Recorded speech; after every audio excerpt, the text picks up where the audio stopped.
Bakit mo kailangan ng trading community para maging successful ka in trading? Alamin natin, this is Coach Miranda Minor. Ang community is going to hold you accountable.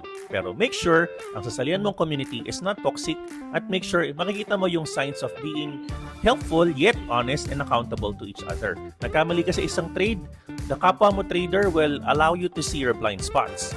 Number 2, nagkamaroon ka ng pagkakamali sa isang trade, ipapakita niya sa iyo kung bakit at ituturo niya sa iyo kung paano.